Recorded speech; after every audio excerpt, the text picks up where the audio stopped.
O'zgidromet 11-fevralda qator hududlarda kuchli yomg'ir yog'ishini ma'lum qildi. Assalomu alaykum, kanalda yangi bo'lsangiz obuna bo'ling.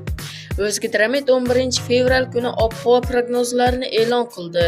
Unga ko'ra chorshanba kuni ayrim hududlarda kuchli yomg'ir yog'ishi mumkin. Unga ko'ra Qoraqalpog'iston Respublikasida havo o'zgaruvchan bo'ladi. Kechasi va ertalab ba'zi joylarda qor yog'adi, tuman tushishi mumkin. Shamol-g'arbdan 7-12 metr/sekund tezlikda esadi. Ba'zi joylarda 13-18 metr/sekundgacha kuchayishi mumkin. Harorat kechasi 8-13 daraja sovuq, kunduzi 1-6 darajalik bo'ladi. Xorazm viloyatida havo o'zgaruvchan bo'ladi. Kechasi va ertalab ba'zi joylarda yomg'ir yog'adi, tuman tushishi mumkin. Shamol-g'arbdan 7-12 metr/sekund tezlikda esadi. Harorat kechasi 5-10 daraja ila kunduzi 0-5 daraja sovuq bo'ladi. Buxoro va Navoiy viloyatlarida havo o'zgaruvchan bo'ladi, yomg'ir yog'adi. Cho'l hududlarida yog'ingarchilik, yomg'ir va qor yog'adi, tuman tushishi mumkin. Shamol-g'arbdan 7-12 metr/sekund tezlikda esadi. Ba'zi joylarda 13-18 metr/sekundgacha kuchayishi mumkin.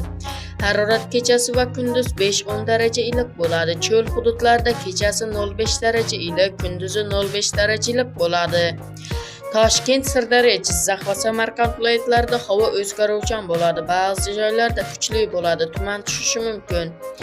Shamol-g'arbdan 7-12 metr/sekund tezlikda esadi. Ba'zi joylarda 13-18 metr/sekundgacha kuchayishi mumkin. Harorat kechasi va kunduz 5-10 darajalik bo'ladi. Qashqadaryo va Surxondaryo viloyatlarida havo o'zgaruvchan bo'ladi. Ba'zi joylarda kuchli yomg'ir yog'adi. Shamol-sharqdan 7-12 metr/sekund tezlikda esadi. Ba'zi joylarda 15-20 metr/sekundgacha kuchayishi mumkin. Harorat kechasi 5-10 daraja ila kunduzi 12-17 darajalik bo'ladi.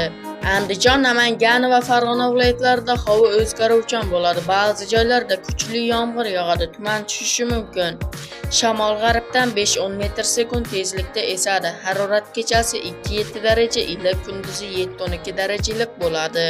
Respublikaning tog'oldi va tog'li hududlarida havo o'zgaruvchan bo'ladi. Ba'zi joylarda yomg'ir va qor yog'adi, ba'zi joylarda kuchli bo'ladi, tuman tushishi mumkin. Shamol-g'arbdan 7-12 metr/sekund tezlikda esadi. Ba'zi joylarda 15-20 metr/sekundgacha kuchayishi mumkin. Harorat kechasi va kunduz 2-3 darajalik bo'ladi.